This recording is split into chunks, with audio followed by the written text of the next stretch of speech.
what a wonderful job she did, and the fake news will believe her because that's what they want to do. But she didn't, and I hope everybody out there understands that.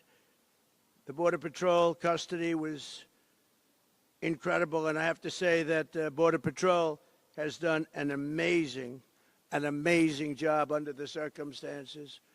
And you heard Tom Homan many times say there was never anywhere near anybody as good as President Trump when it came to all of the things that we're talking about, the border, crime on the border. They've given you the fake stories that the illegals coming into the country are much better than our people. They don't commit crimes. These are some of the worst criminals anywhere in the world.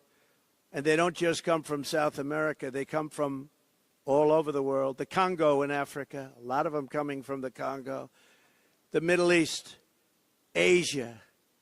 They do come from South America, but not all. They're coming from all over the world, and they're emptying out their jails, and they're emptying out their mental institutions. The money they're saving is beyond belief, and what they're doing to our country. And if I were the president of one of those countries, I'd be doing the same thing. I'd say, let's empty out our jails into the United States. We're dumping ground for the rest of the world, and it's going to stop starting on January 20th. But the most important day in the history of our country is going to be November 5th, Election Day. 3 months ago in Queens, an illegal alien released into our country by Border Czar Harris approached two 13-year-old children with a machete in broad daylight, forced them into the woods, tied them together by the wrists, and raped the young girl, hurt the girls very, very badly. They caught him because he put it on tape, he put it on film. They caught him. He thought it would be nice to have it on tape to show his friends. In June, 2 NYPD officers were shot at point-blank range by an illegal migrant from Venezuela. By the way, the crime rate in Venezuela is down to the lowest level it's ever been that they know of, because they've taken their street gangs, they've taken their criminals off the streets, they've taken their drug dealers, and they've emptied their jails almost. They'll be emptied very soon, within the next 2 months. I guess they can't get enough buses. But they're bringing people at record levels to our country. These are criminals, and their crime rate is the lowest it's been ever that anybody can remember. Caracas has become a safe and wonderful city, unlike our cities that are getting worse and worse with this horrible invasion that Kamala in particular, because I'm no fan of Biden. He's been a terrible president, doesn't know what he's doing, and he proved that during the debate. But you know what? He assigned her the job, and whether you call her a border czar or just say that she was put in charge of the border, doesn't make any difference. Same thing. She's done a horrible job, and she'll be out there tomorrow standing probably in front of the wall that I built, trying to say what a wonderful job she did, and the fake news will believe her because that's what they want to do. But she didn't, and I hope everybody out there understands that. The Border Patrol custody was incredible, and I have to say that Border Patrol has done an amazing job under the circumstances.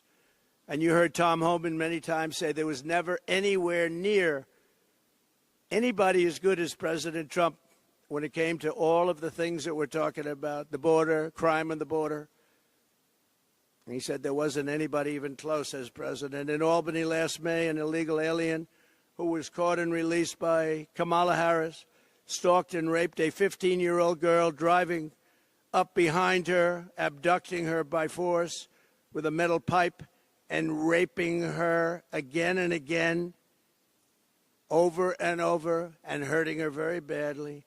In Indiana this June, a woman was kidnapped by two illegal aliens, brought to a house, held down and raped, and then forced into the back of a car while illegals drove around talking about how to kill her. Let's find out how to kill her. She threw herself out of the moving vehicle, was badly hurt, but escaped. And she said, they didn't mean to rape me. They meant to kill me. That was her statement. Earlier this year, an illegal migrant from Haiti granted entry by Kamala and her horrible policies, and in particular her phone app, which nobody can even believe exists. And the people that deal with the phone app are the cartel heads, if you can believe this. They're actually put there, I believe, for the heads of the cartels. And they call it and they tell you exactly where to illegally bring the people that they've, in many cases, abducted. The phone app, I hope the press looks into that. Brutally stabbed this woman to death. 2 people in suburban Middletown, New York, are looking at this with a life that will always be shattered. It'll be shattered and can never be the same. The brutality was unbelievable. And despite all of this, Kamala Harris intends to stand before the American people tomorrow and lie. She's going to lie just like she did about her job at McDonald's, just like she did about the 818,000 jobs that they created that were fake jobs. They didn't exist. It's a fraud. And there's nothing nice about what I'm saying. Our country's in trouble. And we need people that know how to take care of our country and take care of our border. Without borders and without fair elections, we have no country. She wants to pretend that she had a secure border. But all you have to do is look at the numbers. The worst border anywhere, probably anywhere in the world. There's never been a border like this. A third world country would have used sticks and stones to get people out. They wouldn't let millions and millions of people invade. But if that were true, and if she were going to announce tomorrow that she's going to do something about it, why hasn't she done it? And why didn't she do it almost 4 years ago? All of these things she could have done 4 years ago. You will hear Kamala claim that the reason the border is not secure is that Congress has refused to pass her atrocious border bill. It's the worst bill you've ever seen. It would allow people to come in here at levels that would be incredible and would allow them to get citizenship. But it was not a border bill. It was an amnesty bill. And they duped a couple of people that shouldn't have been duped. It would give her the power to put all newly entering illegal aliens on a fast track to citizenship. It would enshrine and expand catch and release, and it would give a permanent feature of federal laws that are absolutely unacceptable. She keeps talking about this law that they tried to put through Congress, but fortunately Congress was too smart for it. It would have been a disaster. It would have established a minimum number of illegal aliens who must be important, because 2 million people per year at a minimum would have been, under this ridiculous bill, would have been allowed into our country. 2 million people. Now, of course, that's peanuts compared to what's coming in now and what's coming in when the damage was really done. Look, the damage was done.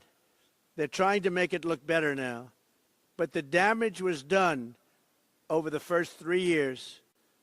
They're trying to do anything to make it look better, because it doesn't poll very well for them, but it polls very well for me. I think I won the election in 2016 because of the border. I fixed the border. I couldn't even talk about the border. My people would say, sir, nobody's listening. You fixed it. Nobody cares in 2020. Then I got millions of more votes in 2020 than I got in 2016, the most votes of any sitting president in history by far. But I couldn't talk about the border because I fixed it. I fixed it. It was great. But now we can talk about the border because this border, they unfixed it. This border is the worst border. And by the way, 25 times worse and more deadly than the border in 2016. That was considered a good border by compared to this. But it would provide the bill, alien taxpayer-funded lawyers. Every illegal alien would have a taxpayer-funded lawyer. This is the bill that she said she wants. And funnel millions of dollars of left-wing organizations, people, to come into our country. It would enable human trafficking. And by the way, she also wanted to have transgender operations for illegal migrants that were in detention. Now think of that. She also wanted, as you know, to defund the police. She wants to defund the police. She was one of the leaders in the defund the police movement, and that lasted for years. And anybody that wants to defund the police for one day should never have the right to be president of the United States. And she was one of the leaders in that movement. But think of that. She wants to give sex change operations to people in detention that came in illegally and are classified as illegal migrants. If they want a sex change operation, she said, that's okay, we'll do that. The only way to secure our border is to fire radical border czar Kamala Harris this November. Look, we talk about the border. She's been just as bad on everything else. We have the worst inflation, I think, in the history of our country. They say 48 years, but that's pretty bad, too. But I think the actual number of years is, I think it brings it out to the worst ever. Kamala Harris endorsed abolishing ICE.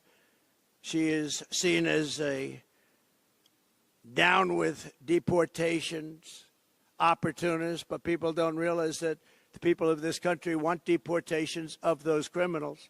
They want the murderers out. They want the drug dealers out.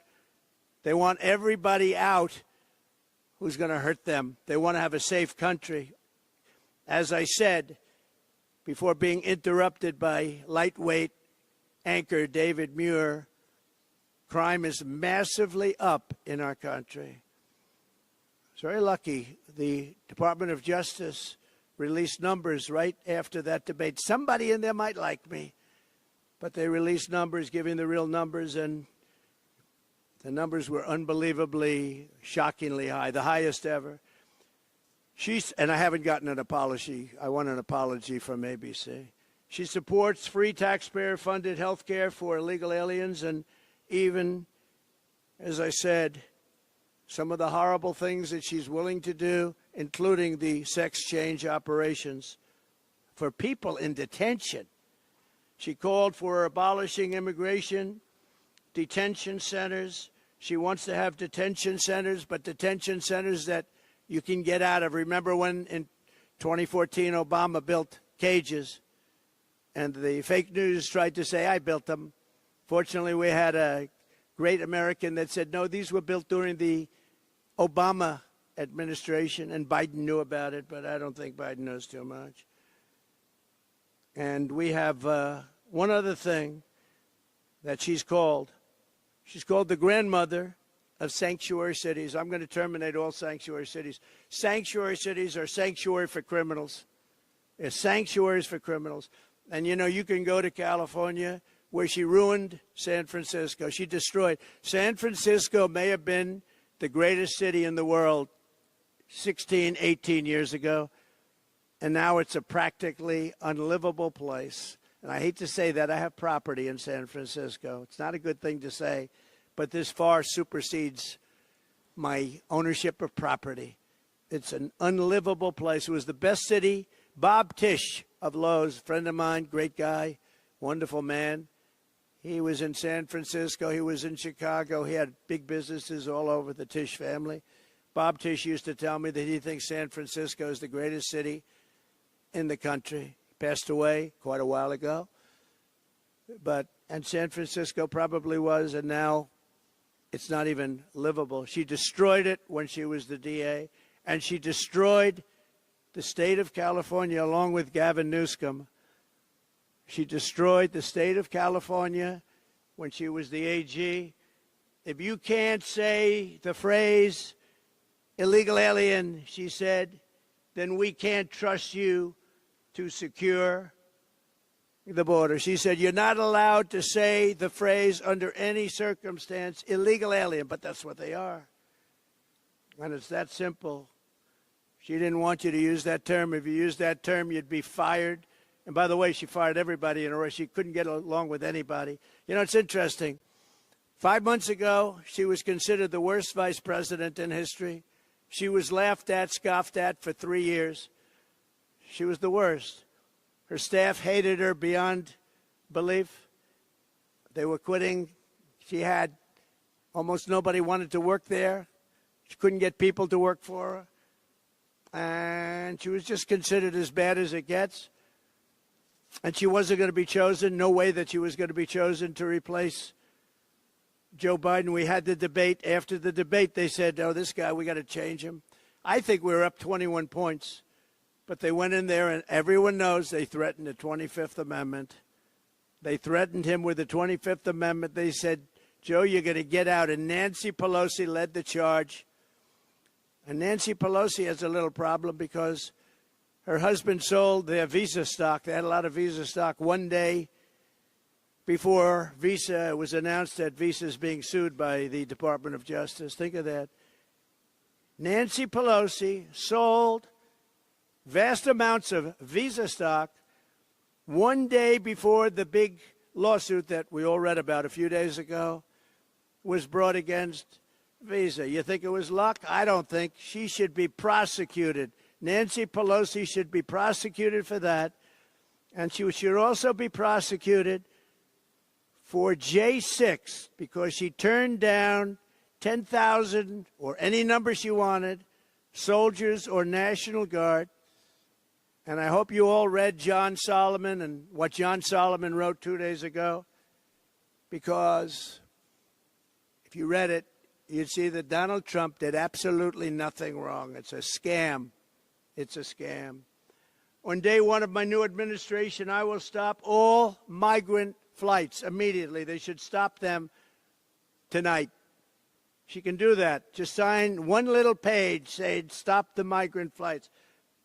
But she won't do that. They're infecting our country.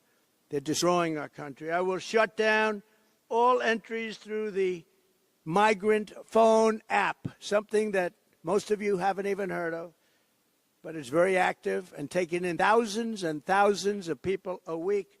I will end catch and release, and I will restore, remain in Mexico. I'm going to tell Mexico, thank you very much. You're putting it back right away. You're putting it back, and they will do it too when I tell them.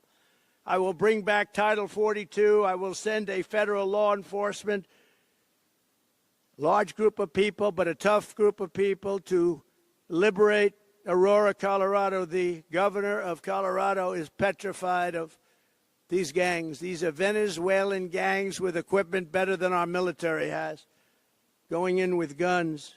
The governor of Colorado is a coward. He's afraid to do what you have to do. And every other town that has been taken over by the migrant gangs and criminal alien thugs. And I think I'll go to a couple of these towns over the next 2 weeks. You'll see for yourself what's happened to them. They've been literally destroyed.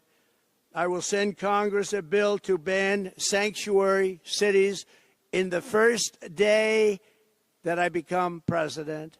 And I will tell you, whether it's California or any place else, you might have guys like the governor, Newsom, or others that are governors wanting it. Nobody knows why.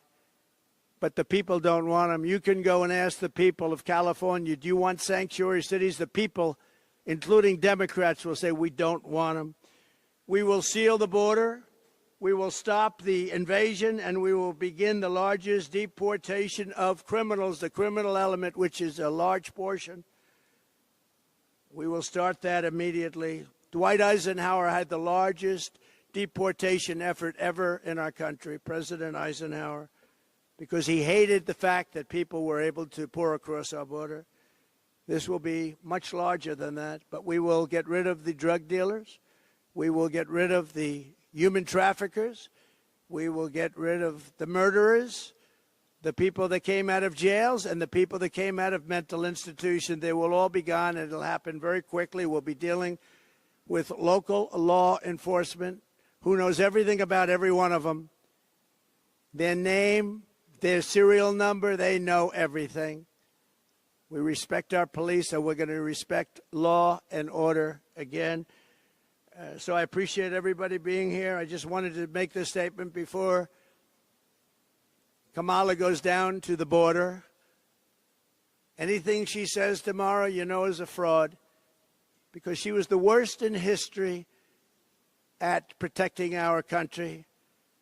So she'll try and make herself look a little bit better, but it's not possible. Normally, I would save this speech till after she leaves, but there's not a thing she can say to make it change. As you know, President Zelensky is asked to meet with me, and I will be meeting with him tomorrow morning at around 9:45 in Trump Tower.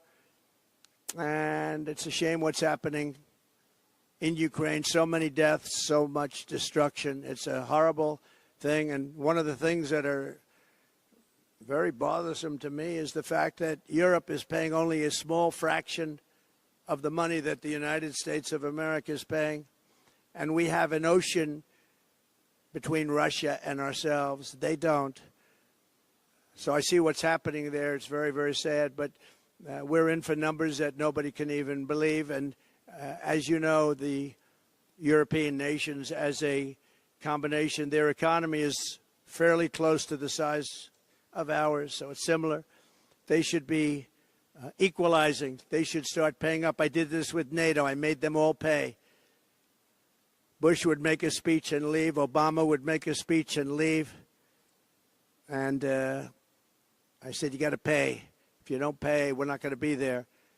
And everybody paid. And the Secretary General, good man, he said, I've never seen anything like it. For 10 years we've been trying to get them to pay, and it was only Trump that was able to do it. He was very honest. It's true. That's where they have the money to do what they're doing right now.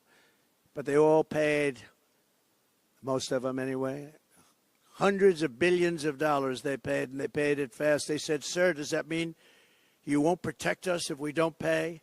I said, you mean you're delinquent? Yes, let's say we're delinquent. No, you won't be protected. The money came pouring in.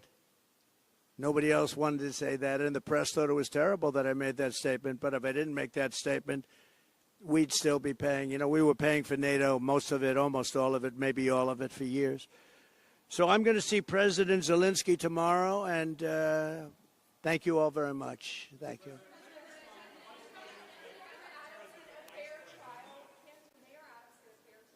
I don't know. I don't know. I don't know the mayor well, but he's been fairly generous to me in his statements for a while. I thought you had the worst mayor ever that we had prior to him. I will say this. I watched about a year ago when he talked about how the illegal migrants are hurting our city and the federal government should pay us and we shouldn't have to take them. And I said, you know what? He'll be indicted within a year. And I was exactly right, because that's what we have. We have people that use the Justice Department and the FBI at levels that have never been seen before. So I wish him luck. I don't know anything about what he did, but I told a lot of people right over there, that group was saying, you know, sir, you were right about that. When they mentioned that, I said, they came in and he was pretty strong about it. He said, this is really unfair to make us carry this burden. We shouldn't be doing this. This is New York City. I mean, your parks are loaded up. I just passed recently Madison Avenue, the Roosevelt Hotel. It's like nobody would recognize it. That's Midtown. But he came out very strongly against it. He was right, by the way, because it's ruining our country. He was honest.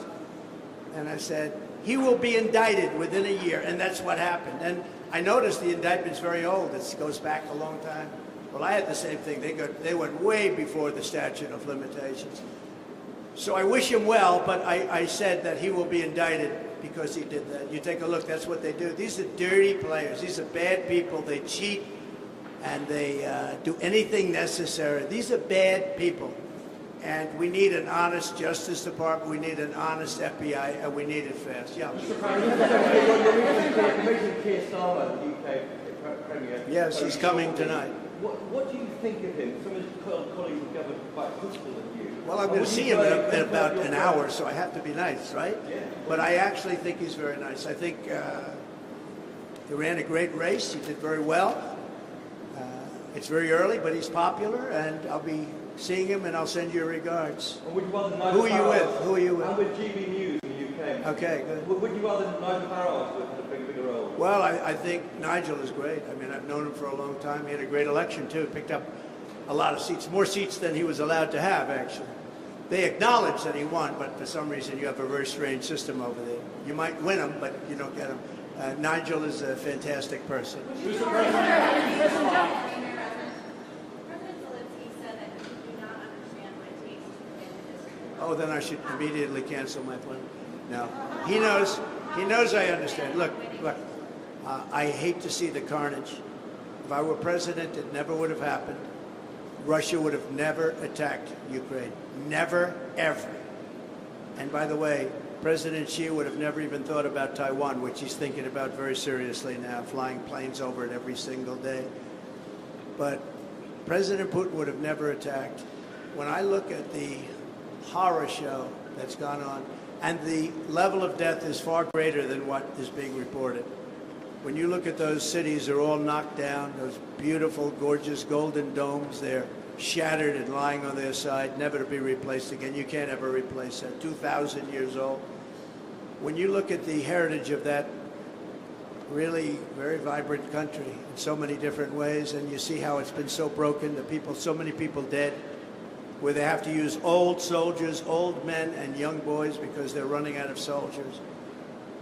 It's a very terrible thing. And then you see that the United States is paying for most of it, and Europe is not chipping in. And all you have to do with Europe is the same thing I did with NATO. Say you have to pay. And if you say you have to pay, they will. It's very unfair to the United States, but I look forward to seeing him tomorrow. We'll see. I do believe, I disagree with him. Well, he doesn't know me, but I disagree. But I will say this. I believe I will be able to make a deal between President Putin and President Zelensky quite quickly. I don't want to tell you what that is. The Vice President suggested today that your strategy with Ukraine amounts to surrender to Russia. How do you respond? No, I don't think so. I don't think so. And it's not a surrender. What my strategy is to save lives. I want to save lives. Millions of people are dead. Millions more than they even think about. And it's not my fight, but it is a fight to save humanity. That is a terrible, let me explain. That is a terrible war that would have never happened. And it didn't happen. I even have Democrats. I watched them on To Face the Nation and some of the shows this weekend. And they said, well, we agree that it wouldn't have happened if Trump were president. I was very generous of them. But it would have never happened. That's what bothers me even more. There was no reason for that war to happen. But it did happen, and millions of people are dead, including soldiers from both sides. It's so sad to see it, and I'll meet with President Zelensky, and we'll see what happens, but I believe I can work that out. It would have been, I will say this, it would have been a lot easier to work out prior to the start. And Putin never, ever even thought about going in, and it was the apple of his eye. Knew him very well, had a very good relationship, despite the Russia hoax. It was a total hoax. But we had a very good relationship. Fortunately, otherwise we could have ended up in war over that. It's very dangerous. You know, when you make up stories like that, it's very dangerous. The laptop from hell was very dangerous. But Putin told me often, it's the apple of his eye. But I said, Vladimir, don't even think about doing it. He would have never done it. And then, of course, through stupid oil policies and energy policies where oil got up to almost $100 a barrel, Putin said, wow, I have a lot more money than I thought I had. And he prosecuted the war. But even if it went up, and it wouldn't have gone up like that, that's what caused inflation, that and stupid spending for the Green New Deal, which was a Green New Scam, turned out. Do you notice that they don't ever mention anything about environment anymore? What happened to the environment? They don't mention it. They don't mention that the ocean's going to rise 1/4 of an inch over the next 500 years. They don't mention it anymore. It's incredible. I will say this, though. What they should start mentioning is nuclear warming, because we're in grave danger. The world is in grave danger, and you better get smart people. You know, during my term, I never mentioned the word nuclear, but that's the warming that you're going to have to be very careful with. And we're very close to World War III, whether it's the Middle East or that. October 7th would have never happened. Iran had no money. I guess that's probably why you hear the stories about Iran.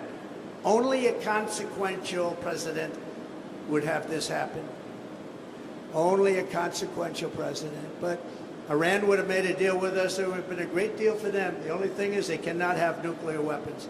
And we would have had it because Iran had no money during my administration. They were broke. Unbelievable civilization. But it didn't work out that way because of a thing that was very sad to watch. That was the election. A very sad thing to watch. Would you still make a deal with them now after everything's happened?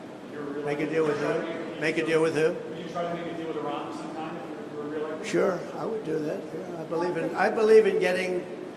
You know, it doesn't matter. I have a great memory, but it's a memory that wants to serve the people. We have to make a deal because the consequences are impossible. We have to make a deal. And they would have had a deal. I would have said we would have had the results of the election been correct. We would have had a deal within 1 week after the election. I was prepared to get it done within 1 week after the election. They could have done that too, but they had no idea how to go about it. They could have done it because I gave them a country that wanted to make a deal. They had to. There was no money to Hamas. There was no money to Hezbollah because Iran didn't have the money. Now Iran has $300 billion. They made it all in the last 3.5 years. The sanctions came off. They made it all in the last 3.5 years. Plus, they essentially have Iraq as a subsidiary, and Iraq has $300 billion. So Iran is a very rich country. They have $600 to $650 billion, including Iraq. Iraq doesn't like it when I say that, but that's true. They're really a subsidiary because, foolishly, Bush wiped out. You had two forces, two powerful forces. One of those forces got wiped out. And now the other force, after 1,000 years, walks in and just essentially takes it over. So it's very sad to watch. But Iran now is a big force because they're very rich.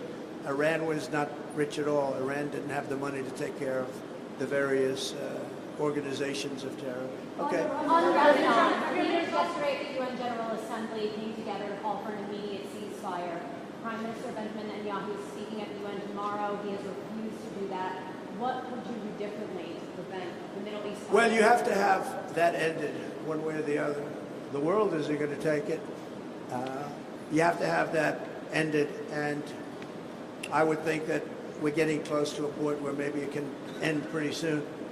But you're going to have to end. That's unacceptable. The whole thing over there is unacceptable. That's another one. October 7th would have never happened. Would have never happened. Ukraine and Russia would have never happened. Think of it. Would have never happened. Inflation would have never happened. Think of the world. The Afghanistan pullout in that way. We would have pulled out, but we would have pulled out with dignity and strength. I'm the one that got it down to that number. But I would have kept Bagram, because Bagram is this massive Air Force base that we built many, many years ago with billions and billions of dollars, the most powerful runways that can hold more load than any other runway in the world. And we walked away from it. And it wasn't Afghanistan that was the problem. We walked away from a great military base that we built to the highest specifications that was 1 hour away from where China makes its nuclear weapons. We are being run by Kamala, who is grossly incompetent.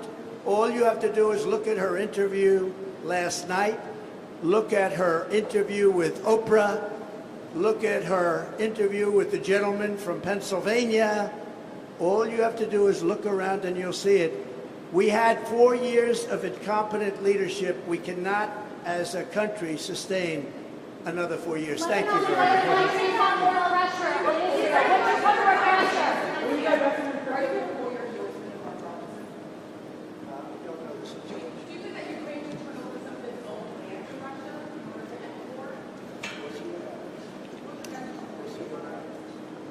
Let's get some peace.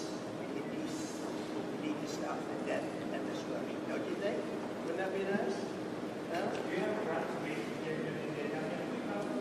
Well, there'll be a lot of people. Many of the leaders have been calling me and they want to meet me. So I guess they see the poll numbers. We're leading in the polls, by the way, very seriously. And the Daily Mail just came out. It's a very big poll and we're up like that. So it's an honor. But we have no choice. If we don't win this election, we're not going to have a country. Thank you very much.